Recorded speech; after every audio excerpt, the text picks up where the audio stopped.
Sigurno ste se našli u situaciji da ste barem jednom poželjeli neki grm, cvijet, voćku ili nešto slično što vam se svidjelo posaditi i u vlastitom vrtu. Najčešće u tom slučaju možete otići do nekog vrtnog centra i tamo kupiti ono što želite. Međutim, možda nećete naći baš tu vrstu, a ako vam treba više biljaka, takvo rješenje može biti poprilično skupo. U tom slučaju, puno je jednostavnije razmnožiti grm reznicama. U jesen sa padom temperature krećemo sa orezivanjem različitih biljaka, pa je tada idealna prilika za razmnožavanje. Iskoristite zdrave grane i od njih napravite reznice kako bi proširili nasad ili samo obradovali dragu osobu. Na našem kanalu smo mnogo govorili općenito o razmnožavanju biljaka, pa ukoliko želite savladati sve načine uspješnog razmnožavanja, ostanite sa mnom do kraja videa. Svi oni koji prate naš rad već su nam se javili sa uspješnim iskustvima, pa ako i vi ne želite propustiti ni jedan koristan savjet, zapratite naš kanal, a podržite naš trud sa lajkom i uživajte u svijetu biljaka. Razmnožavanje reznicama je jedan od oblika vegetativnog razmnožavanja. Ovakav način razmnožavanja je vrlo popularan s obzirom na njegovu jednostavnost i vrlo dobre rezultate, te velik broj biljaka koje se na ovaj način uspješno razmnožavaju. Ovako razmnožene biljke su po svojim karakteristikama identične biljci iz koje su nastali. Reznica je vegetativni dio biljke, list, stablo, korijen, koji u povoljnim uslovima formira korijeni izdanak te ih dijelimo u 3 tipa. Zelene to su one koje razmnožavamo do sredine ljeta, jednogodišnji sočni dijelovi grana. Imamo i poludrvenaste koje ubiremo do u jesen, to su jednogodišnji izboji koji su pri vrhu još uvijek zeleni, a pri bazi odrvenjeli. Te imamo drvenaste kojima razmnožavamo većinu listopadnih vrsta, a uzimamo ih od jeseni nakon opadanja lišća. To su potpuno odrvenjeli dijelovi stabljike. Brojne su vrste zimzelenih grmova koje se od sredine ljeta na jednostavan način mogu razmnožiti reznicama. To je samo jedan način vegetativnog razmnožavanja kojim se razmnožava najveći broj biljnih vrsta. U nastavku ćemo govoriti kako pravilno uzeti reznicu i kako razmnožiti grm reznicama. S odabranog grma u rano jutro odrežite nekoliko reznica dužine 10 do 15 cm. Rez neka bude ispod koljenca, to je ono zadebljano mjesto na izboju. Kod uzimanja reznica, rez mora biti ravan i čist, pa je vrlo važno da vaš alat bude dezinficiran i da bude jako oštar, kako bi šteta na reznici bila minimalna. Naime, tupe škare gnječe tkivo reznice, čime se otežava ukorijenjavanje i sama reznica je podložna napadu bolesti. Reznice odmah po uzimanju treba posaditi, no ako ih treba transportirati, umotajte ih u vlažan papir i stavite u plastičnu vrećicu. Sa ubranih reznica uklonite sve listove sa donjeg dijela, a kod bujnih vrsta gornje listove skratite na pola. Nemojte ih trgati, već ih alatom odrežite. Naime, najveća količina vode iz reznice isparava kroz listove, a samim smo odvajanjem od matične biljke naglo smanjili količinu vode i hranjivih tvari koje reznica može osigurati za preostale listove, pa smanjenjem lisne mase smanjujemo potrebu za vodom i hranom, dok se ne razvije korijen koji je dovoljno snažan da opskrbljuje biljku potrebnim tvarima.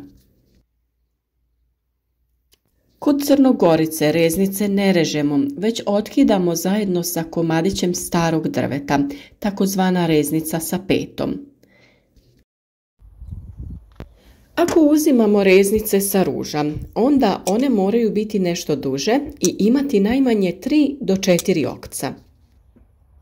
Reznice ruža najefikasnije je uzimati u augustu sa još nedozrelog jednogodišnjeg izboja, ali kod nas se vrlo efikasno pokazalo i razmnožavanje onih grančica koje odrežemo kada orezujemo grm ruže. Sljedeće što je potrebno jeste da neke posude, vazne, lončiće ispunite supstratom. Na tržištu se nalaze posebne mješavine upravo za ukorjenjavanje, a možete ih i sami pripremiti. Dovoljno je pomiješati jednake dijelove treseta i perlita, a ako ne možete nabaviti perlit, zamijenite ga sa pijeskom. Perlit je prirodni materijal koji se koristi kako bi osigurao da biljka ima dovoljno vlage. On naime upija vlagu iz supstrata i ravnomjerno je raspoređuje kada je ponestane. Kako bi pospješili ukorjenjavanje biljaka, donji dio reznice prvo umočite u vodu, a tada u praškasti hormon za ukorjenjavanje. Dobro je sa nekim pomagalom poput štapića napraviti rupicu u supstratu i u nju staviti reznicu kako ne bi spao taj hormon sa reznice. Tada je reznicu potrebno utisnuti do pola u zemlju. Lagano pritisnite supstrat oko reznice i dobro zalijte. Možete također koristiti i prskalicu, to je sprej bočicu, kako bi dobili finu vodenu maglicu, jer jači mlaz vode može pomaknuti reznice što ne bi bilo dobro. Budite oprezni. Ako nemate poseban plastenik za ukorjenjavanje, lončiće sa reznicama pokrijte prozirnom plastičnom vrećicom ili folijom koja će čuvati stalnu zračnu vlagu.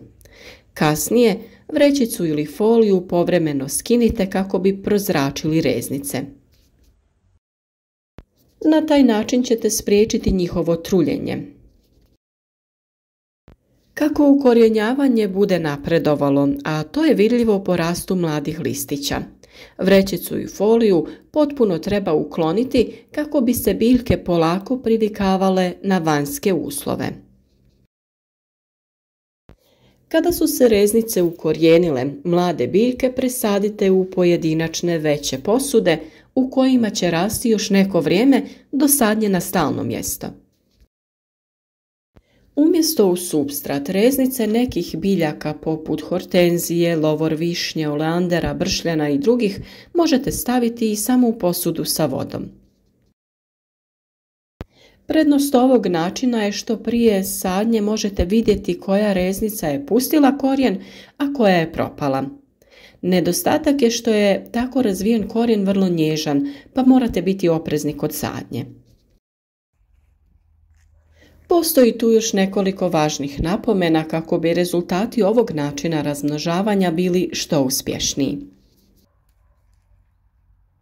Naime, dobro je da reznice u posudi budu odmaknute jedna od druge, tako da se međusobno ne dodiruju, što sprečava pojavu bolesti. Idealno bi bilo da svaka reznica bude u svojoj posudi, ali to ovisi o količini prostora koju imate. Idealna temperatura za ukorjenjavanje kreće se od 22 do 27 stepeni Celzijusa, a vlaga zraka oko 80%. Njega se sastoji od redovitog prskanja i povremenog prozračivanja ukoliko ste ih prekrili najlonom ili vrećicom.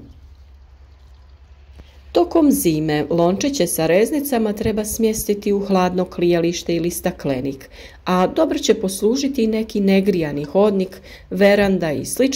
Vrlo je važno da ima dovoljno svjetlosti. Ono na što također možete obratiti pažnju jeste to da postoje različiti hormoni za ožiljavanje. Tako za zelene reznice imamo poseban za poluodrvenjele i poseban za drvenaste reznice. U svakom slučaju zamjena za ovaj hormon postoji, a pronaći ju možete u kuhinskom ormariću. Vrlo koristan vam može biti cimet. Samo umočite reznicu u vodu pa u cimet. Također možete koristiti med, aloe veru ili čaj od grančica vrbe. Zemlja oko reznica nikako ne smije biti previše natopljena, jer u tom slučaju reznice mogu krenuti da trunu i sav vaš trud tada je uzaludan. Zemlja treba biti umjereno vlažna, a nipošto nemojte dozvoliti da potpuno zasuši.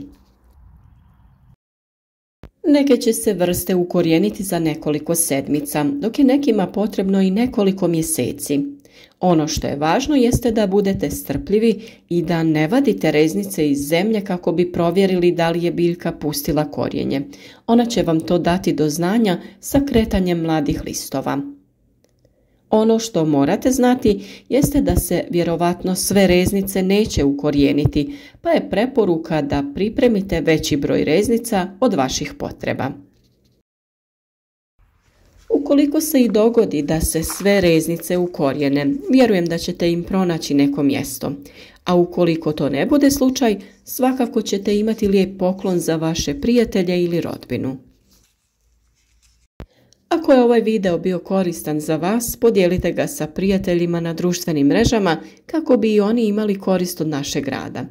Pišite nam vaša iskustva u komentarima i ne zaboravite biti i dalje uz nas, jer svaki dan donosimo novi koristan video.